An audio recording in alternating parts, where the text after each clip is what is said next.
Here, this is a gift to celebrate your discharge. Open it later, okay? As Ashley, who always harasses me, handed over the gift box, I could hear father-in-law Thomas and Kevin chatting in the background.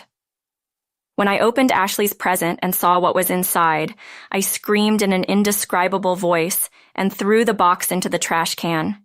Rage coursed through me, feeling like my blood vessels might burst. I couldn't believe she could be this malicious. I could never forgive Ashley no matter what happens.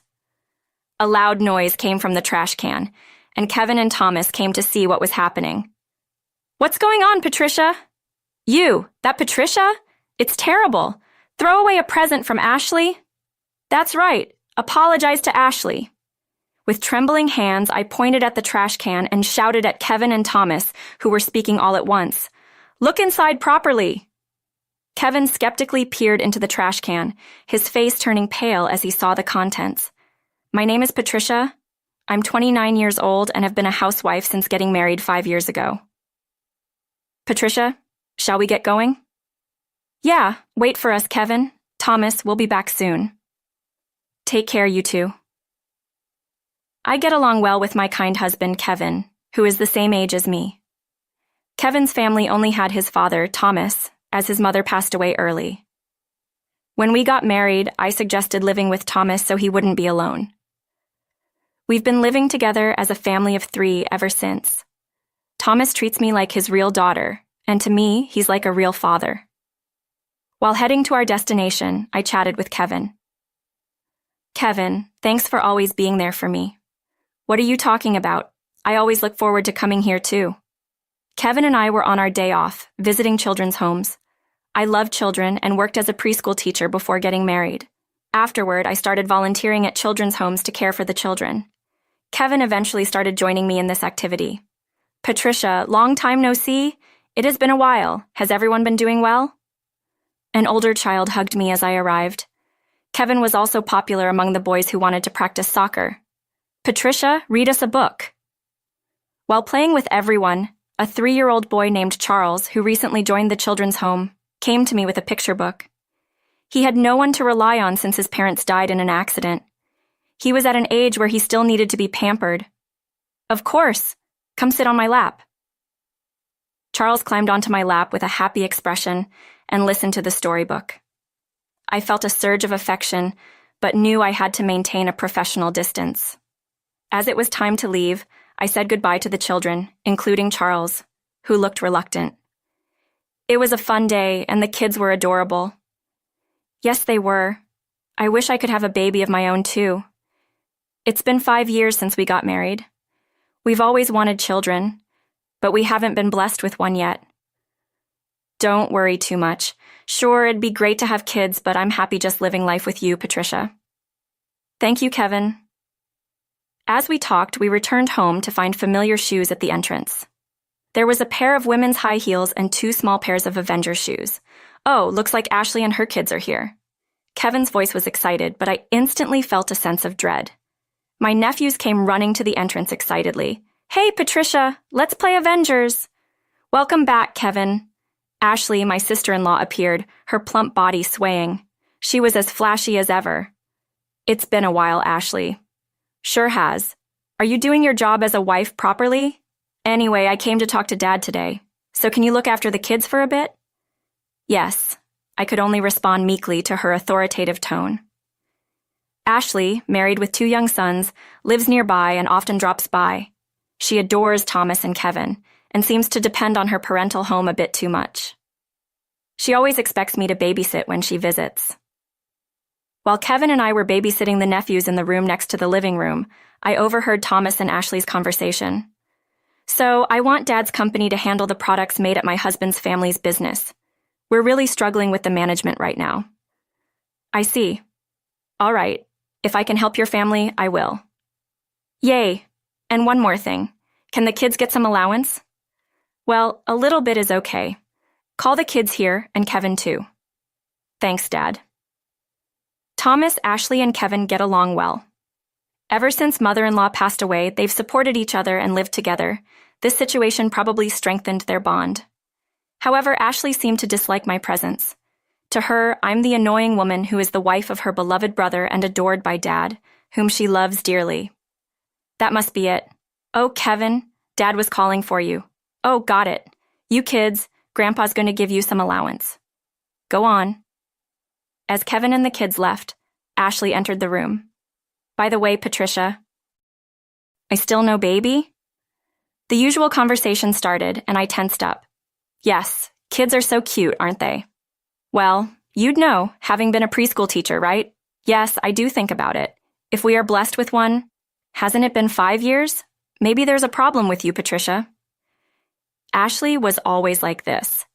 Initially, she made snide remarks about my housekeeping, but in recent years, she's been blaming me for not being able to have children. I couldn't say anything and just looked down. You should be careful about your daily actions, you know, otherwise a baby might not come to you. Yes. Seeing tears in my eyes, Ashley seemed satisfied and started preparing to leave. Despite feeling a stomach ache, I somehow managed to join Kevin and Thomas in seeing Ashley and her family off. That night, when I went to the bathroom, I noticed unexpected bleeding. Concerned, Kevin suggested we visit a gynecologist the next day.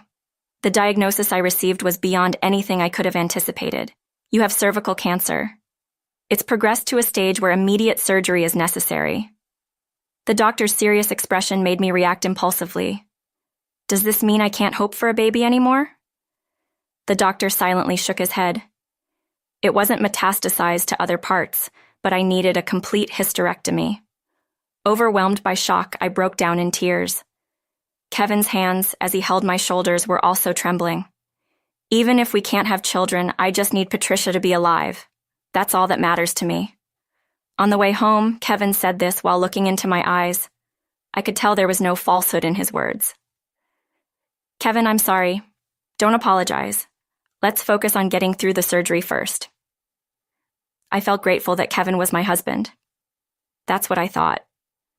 Thomas, upon hearing the news, was also worried and took extra care of me, doing household chores more than ever. However, Ashley was different. Taking advantage of a moment when we were alone, she threw harsh words at me. Oh, cervical cancer, huh? Isn't that something you get from being with too many people? That's not true at all. I've never done anything like that, I finally retorted. But still, being unable to have children is like the end of you as a woman, right? What? Stunned by her words, Ashley added insult to injury. Poor Kevin and Dad, stuck with a useless woman like you. Seeing me break down and cry, Ashley left with a scoff. Kevin found me crying alone and rushed over. Hey, what's wrong, Patricia? Are you hurt? I really wanted to pour my heart out, but I couldn't bring myself to. The bond between Ashley, Kevin, and Thomas was strong, and they got along well. If Kevin and Thomas still defended Ashley even after knowing what she's been doing to me, that was what I feared most of all. Don't cry. Look, I went to volunteer at children's homes today. When I told them about your surgery, Charles gave me this for you. Kevin handed me a folded piece of paper. When I opened it, Patricia, get well soon. I'm waiting. Love you. Looking at the clumsy letters written with crayon, I felt a warmth in my heart. That's right. I need to focus on getting through the surgery and getting better. Then I can visit Charles and the other children again. That day, I had a new goal. And then came the day of the surgery. When I woke up, it was all over. There was no metastasis, and the surgery was successful. While grappling with an indescribable sense of loss, I spent my time in the hospital. During this period, Kevin and Thomas frequently visited, which lightened my heart a bit. I'm so glad the surgery went well and you're safe, Patricia. If there's anything you want, just let us know. Despite everything with Ashley, I felt truly grateful to have married Kevin and lived with Thomas. Thank you so much, Kevin. Thomas, don't mention it. Let's celebrate when you're discharged. Yes, we'll invite Ashley too. Let's celebrate together. I couldn't bring myself to say, please don't invite Ashley, and just gave an awkward smile. Now that I no longer have a uterus, what would Ashley say to me next? The thought weighed heavily on my mind. However, in front of Kevin and Thomas, Ashley always put on a good face and never said anything unpleasant to me. Maybe if I stay close to Kevin and Thomas, I'll be fine. Or perhaps Perhaps no one would be cruel to someone who just underwent a major surgery and got discharged. I held on to that hope. And then, on the day of my discharge, Thomas and Kevin, as they had mentioned before, hosted a welcome home party at our house. They carefully chose and prepared my favorite foods that I could eat. The table was laden with various dishes, and beautiful flowers were arranged. Their thoughtfulness made me smile. When it was time, Ashley arrived. She was alone today, having left the kids at home. "Oh, Patricia, you've been through so much." Ashley, oddly cheerful, sat next to Thomas with a smile. Kevin and I sat across from them, and the party started. Ashley immediately began drinking the wine she had brought. "You've had a hard time, Patricia. Remember, you can rely on me for anything you need." Ashley said this in an exaggeratedly concerned tone. "Yes. Thank you, Ashley. Thanks for coming, Ashley. Patricia, you can count on Ashley as if she's your real sister, right?" I'm happy to see Patricia and Ashley getting along. I managed to smile, but I couldn't swallow my food. As the party reached its halfway point, a tipsy Ashley brought out a large paper bag. "Patricia, I've prepared a gift to celebrate your discharge." "Thank you." Inside the white paper bag was a box carefully wrapped and tied with a ribbon. "Make sure you look at it alone later, okay? Just leave it in the next room for now." "Okay, I understand." Following Ashley's instruction, I carried the present to the next room, feeling a sense of unease. "A discharge celebration gift, huh? Ashley is so thoughtful." "Ah, we should have prepared something too." "Oh, stop it. Compliments won't get you anything." Returning to the living room, I found the three of them chatting. I tried hard to join in, a bit drunk. "I'll just go to the bathroom." As I attempted to join the conversation, Ashley stood up and left the room. I quietly got up too, unable to stop thinking about the earlier gift, the present wrapped in pastel-colored paper with a light blue ribbon. I opened Ashley's gift in the next room with the sound of Thomas and Kevin's laughter in the background. When I saw what was inside, I screamed in an indescribable voice and threw the entire box into the trash can. Rage surged through me. I never imagined she could be this malicious. No matter what happens, I can never forgive Ashley. A loud noise from the trash can attracted Kevin and Thomas. "What's going on, Patricia? What did you do with that?" Seeing me breathing heavily in front of the trash can, Kevin looked shocked. "Patricia, how could you throw away a gift from Ashley?" "Exactly, apologize to Ashley," Thomas and Kevin said with disapproving looks, both admonishing me. Trembling, I pointed at the trash can. "Look at what's inside." Kevin peered skeptically into the trash can. He took out the present that Ashley had given from the trash can. It was a set of baby clothes in pale pink. There were also numerous adorable baby items like pacifiers and bibs. Kevin's face grew increasingly pale. "Hey, what is this? Ashley gave this? Ashley gave this to Patricia today?" Holding the baby clothes and trembling, Kevin and Thomas looked at me as I thrust a pink message card at them. This is the message that came with it from Ashley. The message card read, "If you can bear a child, go ahead, you useless woman," written in Ashley's handwriting. Seeing me collapse into tears, Kevin and Thomas stared intently at the message card. What's going on? What happened?" Ashley returned from the bathroom and peeked into the room. Seeing the baby clothes in Kevin's hand and the message card Thomas was holding, her expression momentarily showed she knew she had made a mistake. Patricia, I told you to open it later." "Hey, Ashley, what is this all about?" Kevin's face turned red with anger, a sharp contrast to his usual calm demeanor. "Oh, Kevin, don't be so angry. Did you really do this? Such a terrible thing?" "It was just a little joke, just a bit of fun." "Are you joking? Do you have any idea what Patricia has been through with her surgery?" "Well then, let me speak my mind." Ashley, who had been smiling flippantly, suddenly turned serious. "You married and couldn't have kids and then had to have your uterus completely removed. Why keep such a big piece of trash in the house? I'll introduce Kevin to a nice girl who can have children. Why don't you get a divorce?" "What?" Kevin looked at Ashley in utter shock. "Let's go back to being a happy family of 3. Just Dad, Kevin, and me. Why not cut ties with such a bad luck charm? We don't need her, right? It was too much. Just as Kevin and I were about to retort, a quiet voice spoke. Yes, you're right. It's time to cut ties. It was Thomas. Oh no, even Thomas too? Thinking this, my heart felt constricted. Of course, you're no longer needed.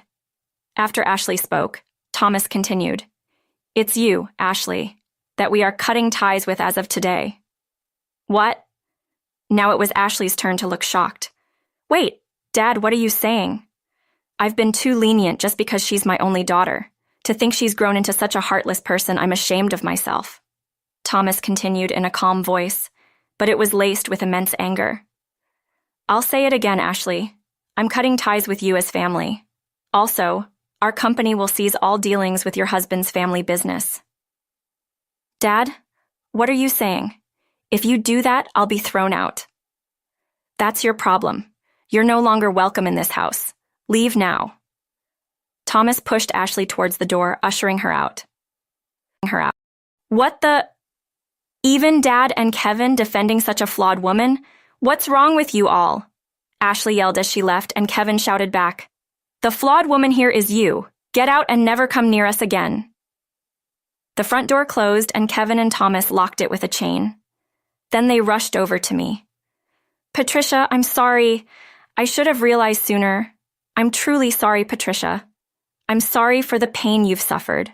From now on, tell us anything you need. I cried while Kevin held me by the shoulders. It's finally over now. I was enveloped in a sense of relief. 6 months later, Kevin and Thomas had indeed cut off all ties with Ashley. She tried to contact us persistently for a while, but we ignored her completely, and she eventually stopped.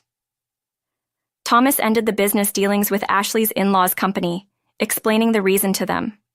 As a result, Ashley was blamed by her husband and in-laws and now had to live with her parents-in-law due to financial difficulties. Ashley, who had never worked since her marriage, was now doing part-time work while taking care of her children. It's none of my concern now, but I do hope Ashley learns a bit about the pain of others. As for us, we recently finalized the adoption of Charles from a children's home after careful consultation. Charles calls us Dad and Mom and has grown close to us, which makes us happy.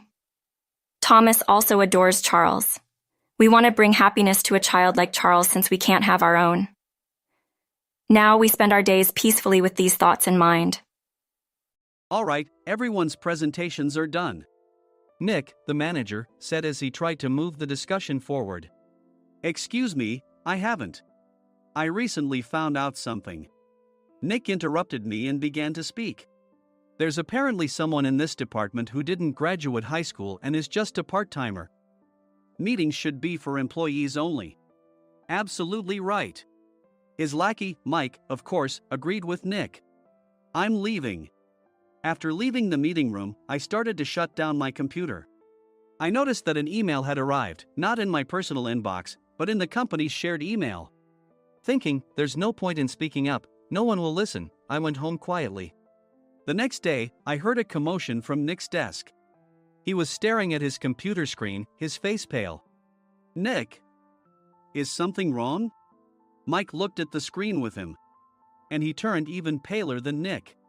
Why is he so angry? Knowing the reason for Mike's distress, I thought to myself, serves them right. My name is Adam. My mother passed away when I was in the 9th grade, and I was raised by my father. Well, you could hardly call it being raised. After my mother passed, my father changed.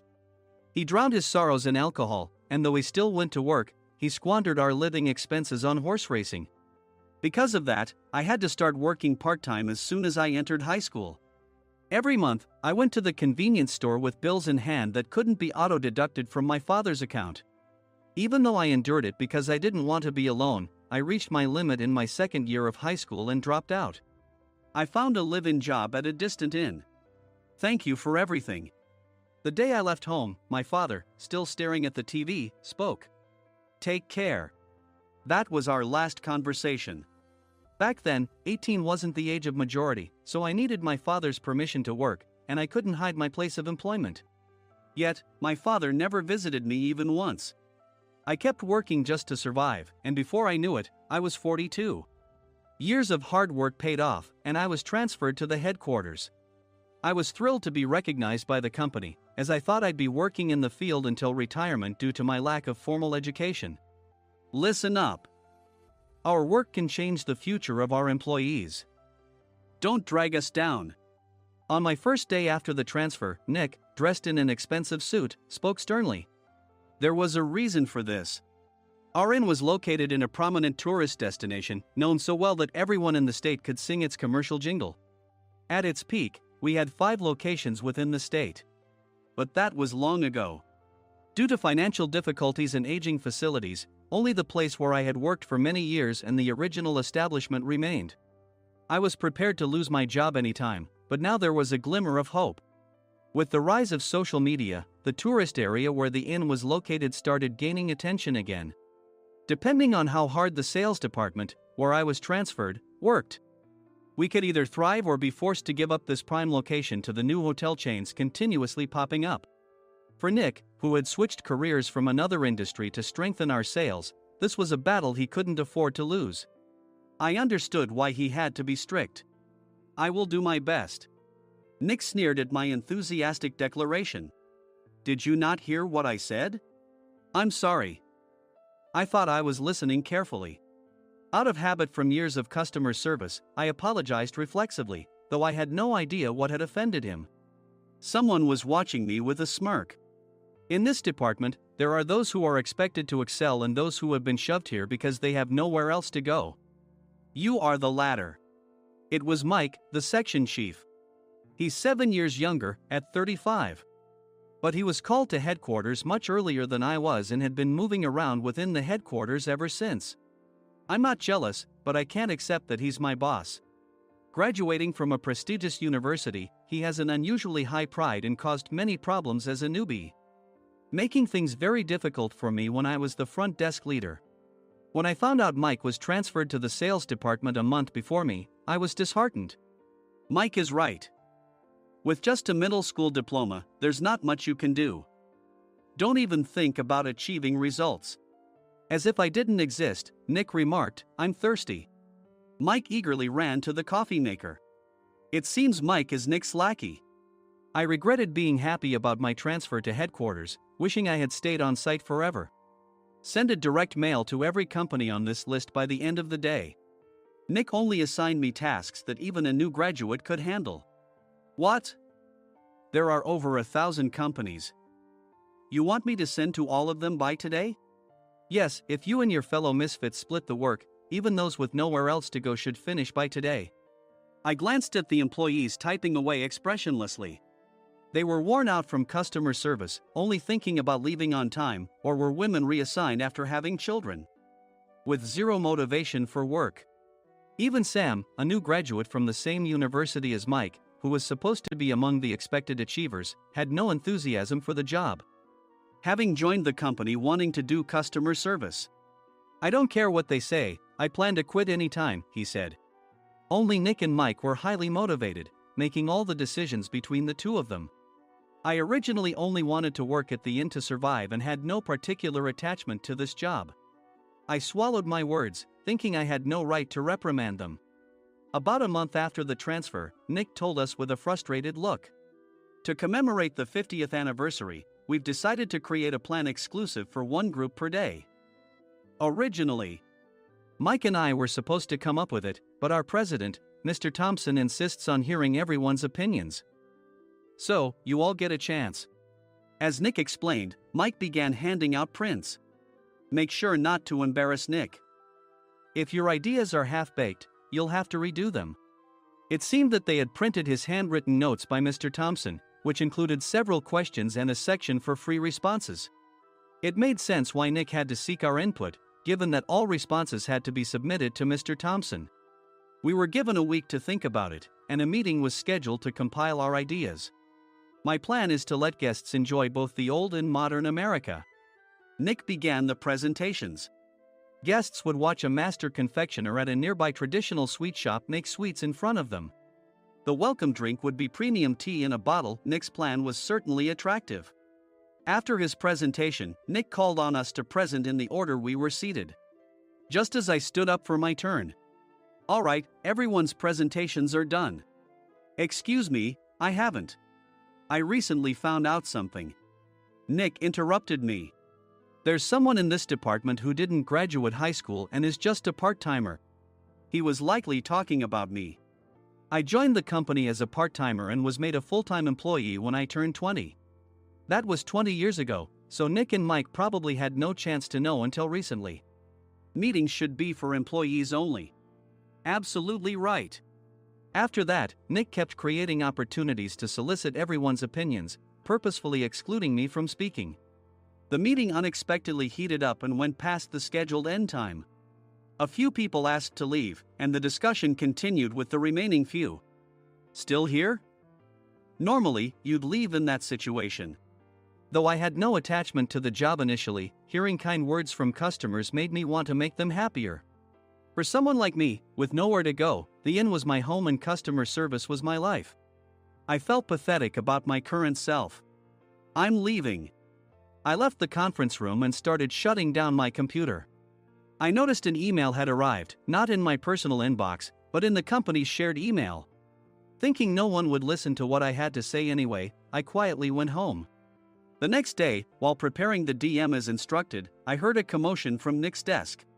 In his haste to stand up, he hit his knee on the desk. He stared at his computer screen, his face pale. Nick! What's wrong? Mike, thinking he should be the first to rush over, approached Nick while still wearing his coat. He peered at the screen with Nick. And he turned even paler than Nick. Why is he so angry? Who is responsible for this company? Nick, more irritated than ever, asked, and Mike answered without checking. Probably Sam. Sam wasn't there because he was attending a morning training session for new hires. Nick gave up on getting angry and returned his gaze to the screen. They were looking at an email that arrived right after the end of the working day yesterday. Apparently, no one, including me, had checked it before leaving. The email was from a large company that used us for their annual employee trips. The president and executives of that company also frequently used our services personally. President of the company, Mr. Mason himself had declared that neither he nor his company would ever use our services again. Well, some companies cancel their employee trips or stop using our services due to financial struggles. Let's just move on. Mike kept wiping the sweat from his forehead with a handkerchief. Knowing why Mike was so agitated, I quietly watched their interaction. Do you know how much revenue we get from that company?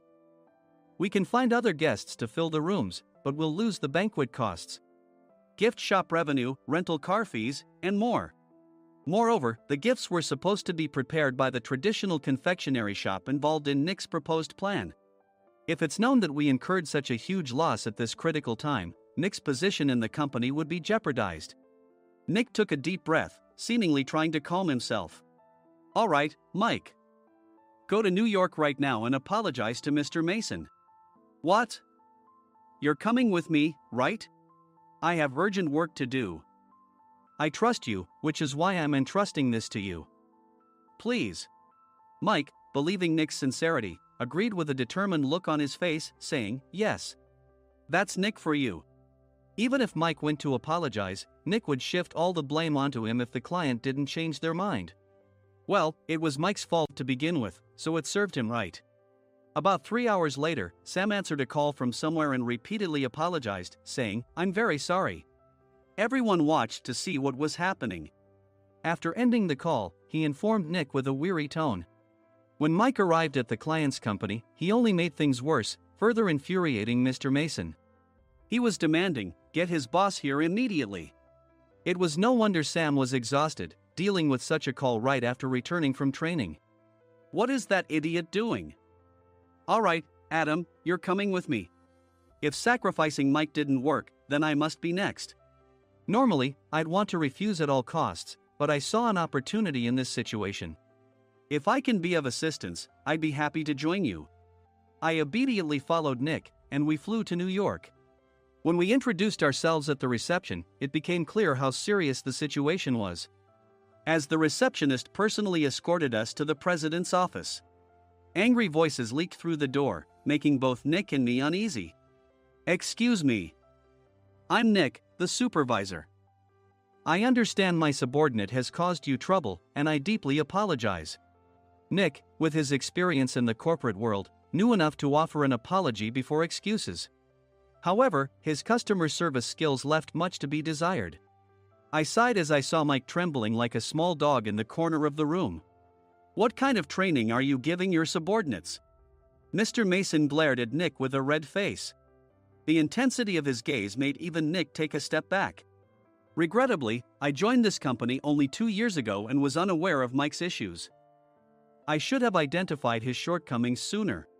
Indeed, I should have realized sooner. No sensible person would come to apologize and then give a lengthy presentation on the drawbacks of not using their in. Nick froze, his mouth slightly open. Suspecting the worst, I picked up the documents that had fallen to the floor. It seemed Mike hastily prepared these documents on the plane, listing the disadvantages. Disadvantage 1: if you change the venue for the company trip, employees might suspect it's for cost-cutting reasons, leading to a negative impression. Reading it aloud half-jokingly, Nick snatched the papers from my hand and checked the contents with a furious expression. Among the stack of documents was a receipt from a nearby convenience store's copy machine. I felt a pang of dread, hoping he hadn't shown the receipt as well. What do you think he said when I asked what kind of nerve he had to do this? I'm very sorry." Faced with the dire situation, Nick must have thought there was nothing left to do but apologize. In a voice smaller than I'd ever heard from him, he uttered words of apology. He said, "I'm a Harvard graduate. I don't believe I said anything wrong." "Mike, what have you done?" Forgetting his plan to pin the blame on Mike, Nick yelled loudly, even in front of Mr. Mason. "I didn't do anything wrong." "You're still saying that? Look at him." Mike pointed at me with a shaking hand. "I was assigned to headquarters in my 20s and now I'm a section chief. This guy only made it to headquarters at 42. Everything I've done proves I was right. So why are we losing the contract?" Having said his piece, Mike collapsed to the floor. "Of course. You were sent there because you had nowhere else to go." Mike never expected to hear such words from someone he looked down upon. He lunged at me, and Nick hurriedly stepped in to stop him. "Mr. Thompson told me Mike is a quick thinker, and to take good care of him." There's no way he was pushed aside. "Don't make things worse here. He didn't say quick thinker, he said only quick-witted, didn't he?" I don't remember that part." I recalled the many troubles Mike caused when he was a newbie. When Mike was on the front line, his pride was so high that he never apologized to customers. Customer service, especially in our job, doesn't work alone. It brings both good and bad situations. If the front staff or housekeepers made mistakes, or the cleaning company didn't properly clean a room, one had to apologize to the customers regardless of personal fault. Mike, in such situations, would never apologize, insisting he wasn't at fault. This often angered customers, and as the front desk leader, I frequently had to apologize on his behalf. He caused complaints and disrupted operations, which is why he was quickly moved to headquarters. In departments where he didn't interact directly with customers, his quick thinking was beneficial and things went well. But it seemed his flaws were starting to show. Corporate reservations are supposed to be entered into the system by the sales representative. But a quick check yesterday revealed that more than 10 items were missing from the client's reservation. The handover document clearly stated what needed to be prepared. Why didn't you enter it into the system? Why do we have to give them special treatment? Filling rooms near the banquet hall, setting up all the food in advance. Specifying the brand of wine, they're too demanding. No wonder he always angered customers, I thought, feeling a headache coming on. Grouping them in rooms near the banquet hall is for our benefit too. It makes it easier for the staff to set up beds and serve breakfast since everyone's schedule is synchronized. As for the other requests, Mr. Mason suggested them to lighten our load. I didn't know that. Nick finally seemed to realize that Mike was the one who had angered the client. What did you say to them? I just told them we wouldn't give them special treatment anymore. We shouldn't waste effort on things that don't bring in money. I was utterly exasperated at his lack of understanding of customer service. Of course, we shouldn't comply with unreasonable demands. But carrying over successful practices from past stays makes customers feel remembered and enhances their experience. Good memories encourage repeat visits. That's part of our job. I looked down at Mike, who was sitting on the floor. In our job, nothing is a waste. Mr. Thompson likely moved you to the sales department, hoping you'd finally understand this. How do you think he feels now that you've failed to meet his expectations? Mike, tears in his eyes, fled the president's office. I was amazed he still hadn't apologized. You have it tough, Adam. It's okay, we're all employees of the same company. I deeply apologize for this disrespectful incident. Especially after all the care you've shown us. If it weren't for you, Adam, I really would have stopped staying here. When I heard you were moving to the sales department, I was willing to reconsider if you handled it. Seeing us talk so amicably, Nick's face contorted. Do you two know each other? Adam's service is excellent. I always requested him specifically. Normally, we don't accept specific staff requests, but we made an exception for Mr. Mason, adjusting my shifts accordingly. He had personally stayed at our hotel just before my transfer, and during casual conversation, I mentioned, I'm moving to the sales department soon. If I hadn't told him then, things could have been much worse. Please continue to take care of us. I look forward to it. On the return flight, Nick awkwardly offered me a can of beer. It's still working hours. Of course, I had no intention of forgiving him for a single beer. Nick might try to pin everything on Mike and avoid any consequences. While pondering this, a startling fact came to light. Nick, the tea bottles for the plan have arrived. I handed Nick a bottle labeled with our inn's name. They look good. What are you talking about? These are plastic bottles. I had assumed we would use the trendy, high-end bottling tea. But what arrived were ordinary plastic bottles of tea with customized labels. The only unique aspect was the label, which had the inn's name, making it look customized. Upon further investigation, I discovered that a substantial amount of money was set to be paid to the tea company. It was priced like bottling tea. Does this plastic bottle really cost $100 each? The tea inside is specially blended for us. The extra cost is for that. Wouldn't it be better to use another tea company? Or is there a specific reason we must use this one? As Nick continued to make excuses, I showed him a printed email.